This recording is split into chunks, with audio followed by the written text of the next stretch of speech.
Hello, everybody. This is the Monday Night Pod. Tyler Fensky. Tonight, we're going to be continuing our discussion on Psalm 52.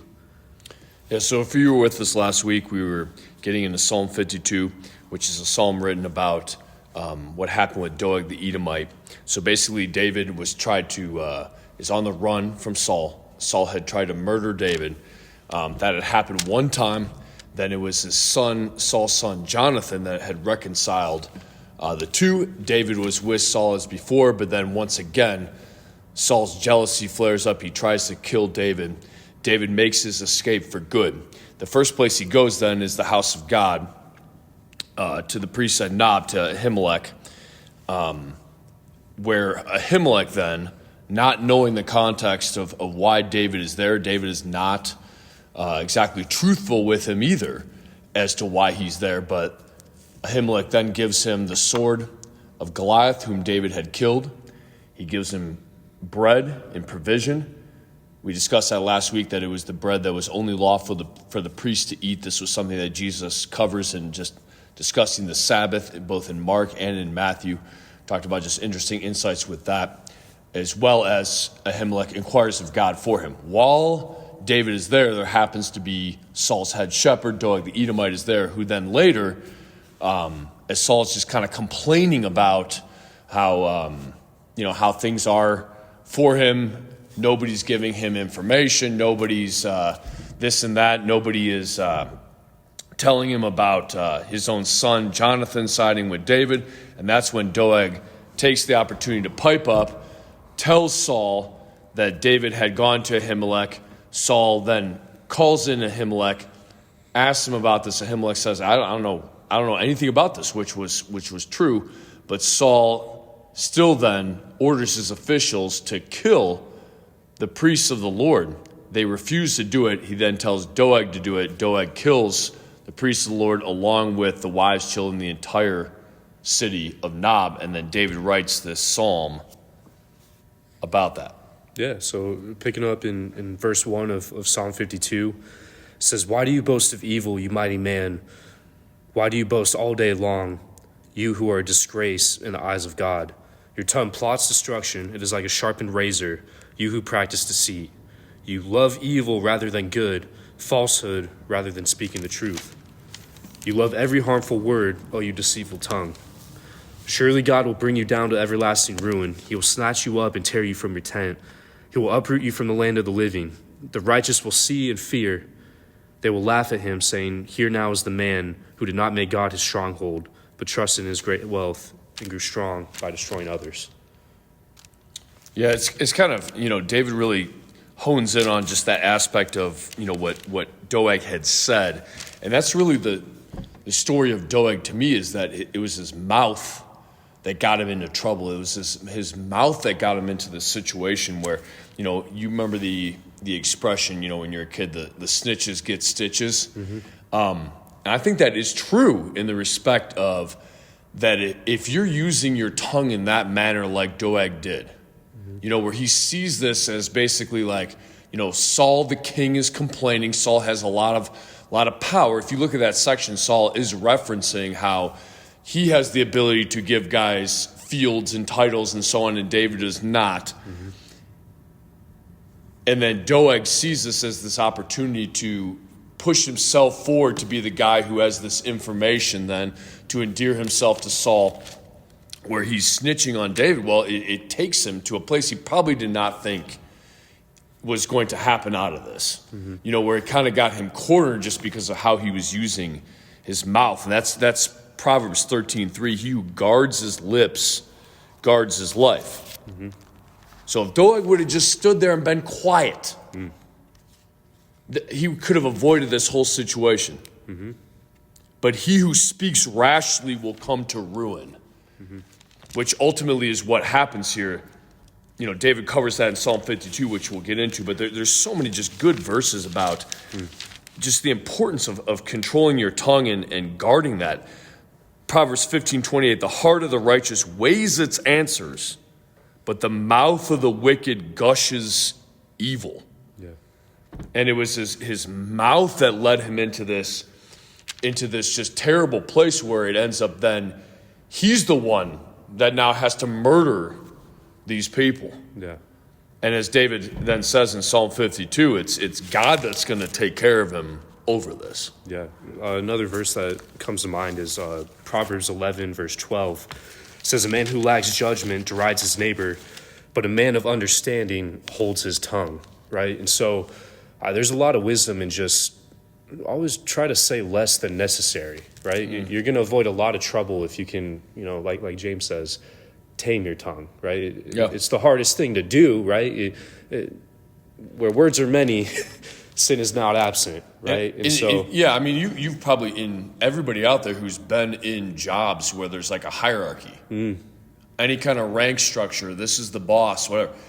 People 100% do this. This is like an attractive thing to people where they think this is going to get me ahead or this is going to give me X, Y, and Z if I'm basically snitching on other people to the boss or to people above. Yeah.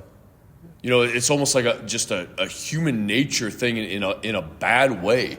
It rots organizations from the inside. Yeah, I'm going to bring others. I'm going to bring others down, thinking it'll build myself up. Correct. Right, and the tongue can do that. The tongue can tear others down, but like you said, it can cause destruction.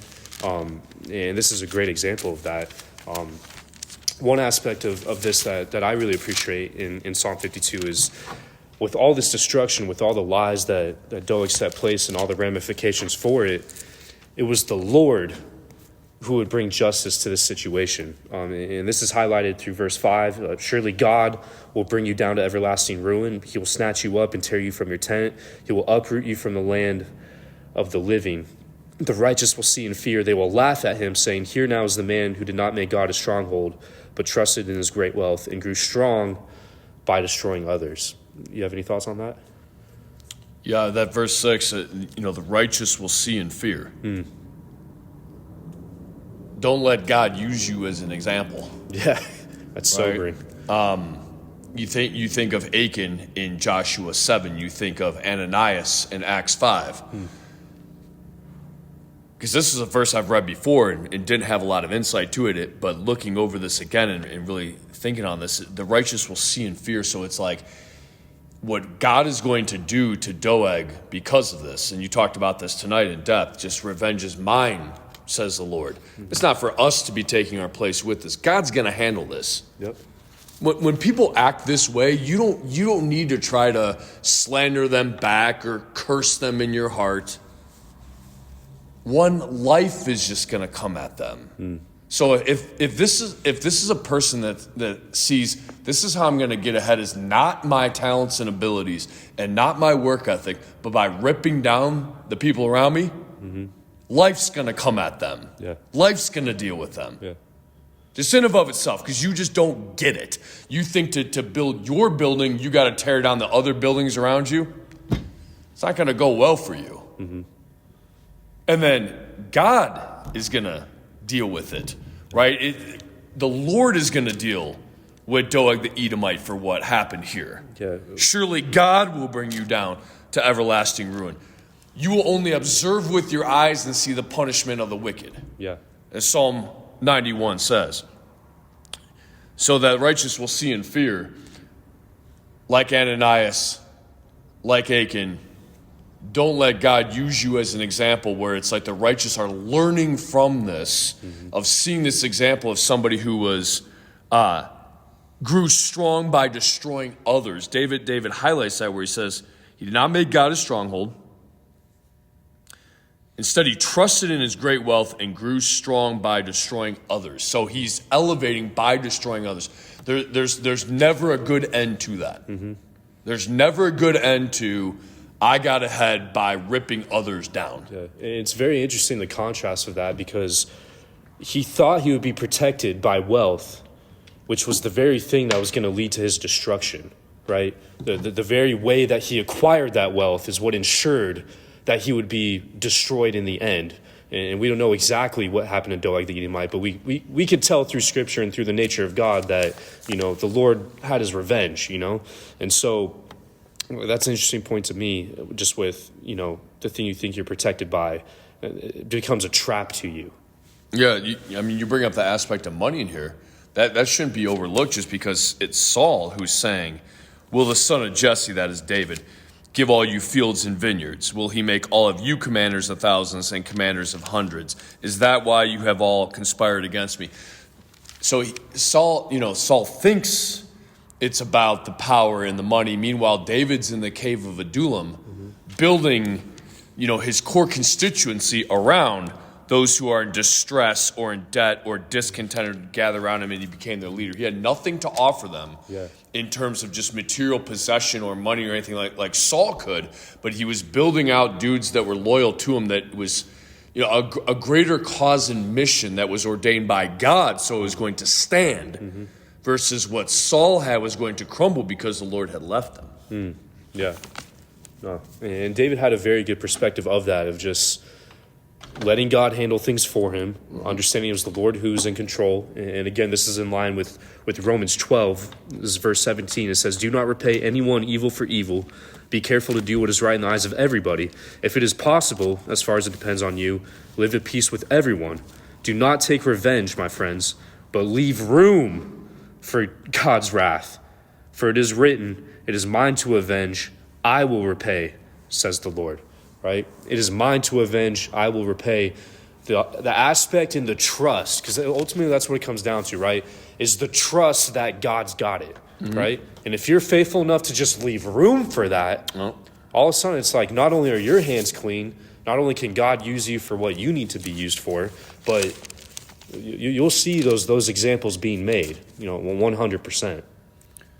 Yeah, Proverbs 24:17, "Do not gloat when your enemy falls. When he stumbles, do not let your heart rejoice. Yeah. Or the Lord will see and disapprove and turn his wrath away from him." That's how far you should be removed yourself from trying to take revenge. Don't even let your heart rejoice over when your enemy falls. And I think that's very interesting, because there's that verse, we don't want to rejoice when the enemy falls. But we also see here in Psalm 52, it says, "The righteous will see and fear, they will laugh at him," right? So it takes a mature mind to understand that, I'm not rejoicing over the fact that my enemy has fallen, but I'm also, I don't know if happy's there, I'm also glad that justice has taken place. There's a difference. What you talked about tonight, yeah. There's a difference. There's a difference between being glad that the Lord arose and that justice has been served rightfully, but also not taking joy that your enemy has fallen. Because the Lord wants your heart in the right place. It's not about the enemy, right? The Lord's heart in the first place would have been for that man to repent, right? In the first place. The fact that he didn't, the Lord had to carry out justice, right? But the Lord wants us in our hearts in the right place to where we love our enemy. And that's such a hard teaching, right? Because what gets involved? Feelings, emotions, right?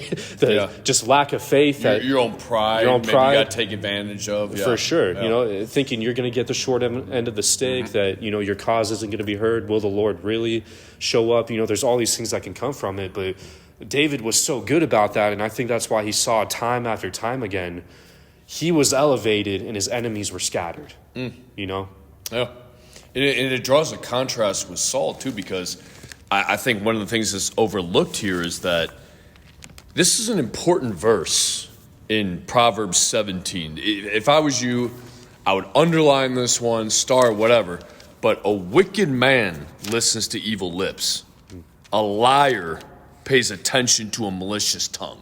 So this is where Saul's at in terms of his evolution, is that he's sitting around complaining, and then here's this Doeg the Edomite who's now going to, who was there, right? So he was there and is probably picking up that Ahimelech has no idea why David's there.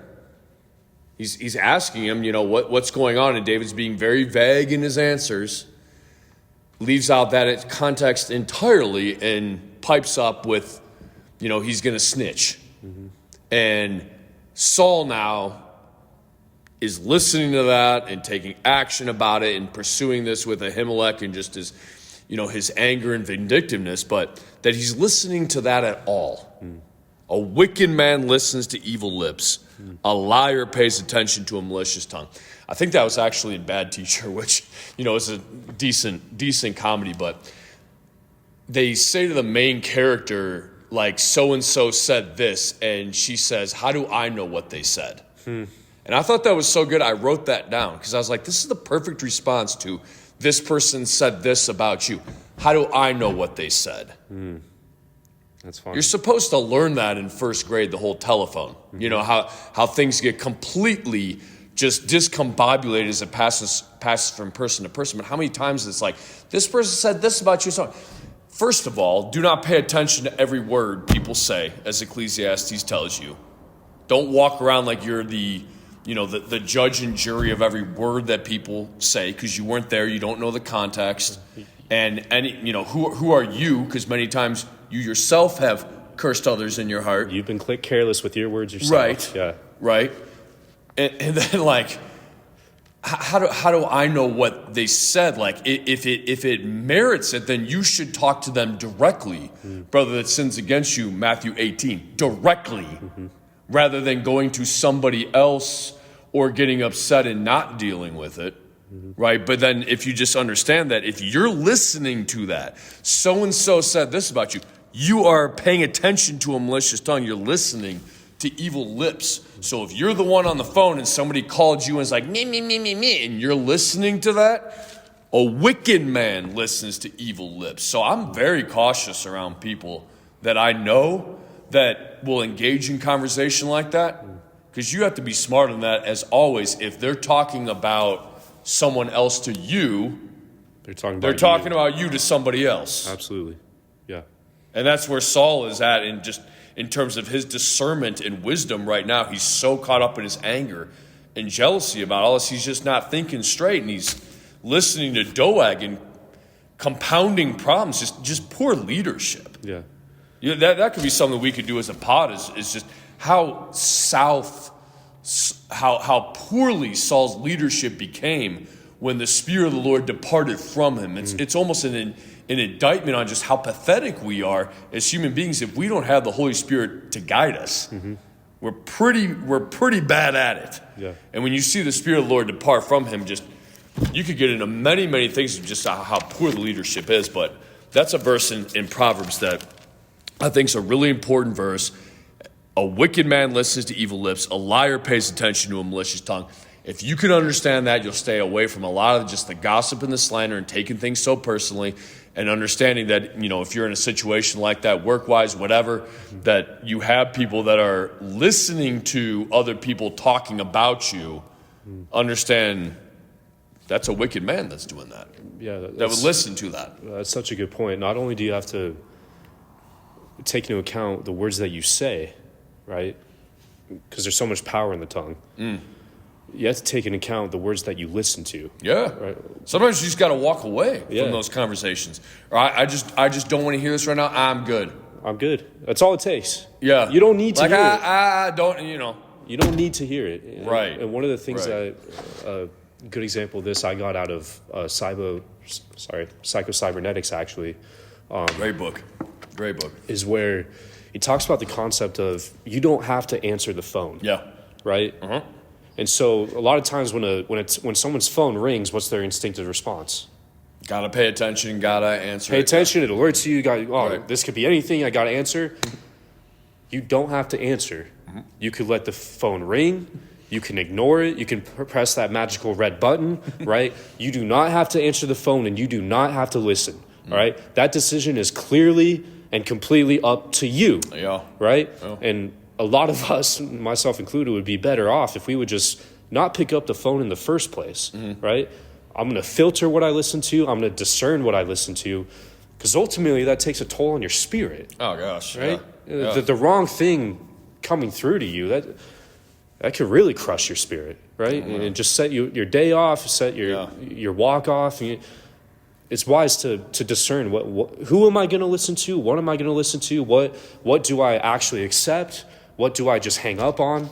If we could just be mindful of that, our days would be much, much better. And through that practice, we can discern, what do I filter out myself when I'm speaking, right? Accident almost happens earlier, and it's like, okay, my initial feeling is rage, and I'm about to act in that rage, and I'm about to say a lot of rageful sentences. I have the decision then and there to either hang that feeling up and not say those things or follow through on them, right? And so the power goes both ways. You can filter out what you actually say. You always want to be speaking the truth, but you also want to be using words that uplift and build people, build up the community, but also just taking into account not everyone has a word for you. Not everyone has the best interest for you. Not everyone is on the same page you're on, Yes. Some people talk just to talk.